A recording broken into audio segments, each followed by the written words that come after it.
Aujourd'hui, j'avais envie de vous parler d'un concept que je trouve fort intéressant, le capital relationnel.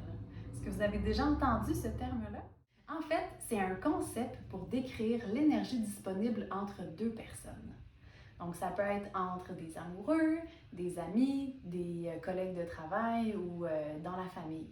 La meilleure manière de l'expliquer, c'est si vous vous imaginez un compte bancaire. Donc, vous voyez le compte débit avec les plus et le compte crédit avec les moins. Le capital relationnel, en fait, c'est l'addition du compte débit et du compte crédit qui va donner comme au final ce qu'on a comme capital relationnel. Dans notre compte débit, c'est tout ce qui nous apporte du plaisir, du bonheur et de la satisfaction dans nos liens. Donc, imaginez si vous avez passé une belle journée avec votre collègue de travail ou si en arrivant à la maison, votre partenaire fait la vaisselle puis que la maison est propre. Qui vous attend avec une bonne tisane, un café ou un verre de vin, qui vous serre dans ses bras. Bref, tout plein de petites choses qui vont faire augmenter votre compte de débit. Vous êtes de plus en plus riche. Ensuite, dans le compte de crédit, c'est tout ce qui va au contraire apporter de l'insatisfaction. Des bas qui traînent, une chicane, vous sentez que vous vouliez exprimer quelque chose puis l'autre personne ne vous a pas construit, ça a créé un froid.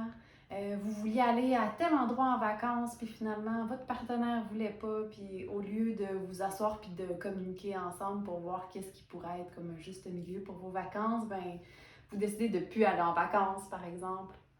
Des fois ça peut être assez dramatique ce qu'on met dans notre compte de crédit. Puis ça en fait ça crée des dettes relationnelles. Tout ce qui va apporter à avoir moins de confiance en notre partenaire ou à créer des frictions auxquelles on ne prend pas soin, ça va directement sur la carte de crédit. Alors, le moyen d'augmenter son capital relationnel, de mettre de plus en plus d'argent dans votre compte débit, c'est d'abord et avant tout de vous demander quels sont mes besoins insatisfaits. Imaginez-vous là, que vous avez un compte de crédit là, très plein puis que vous croulez sous les dettes.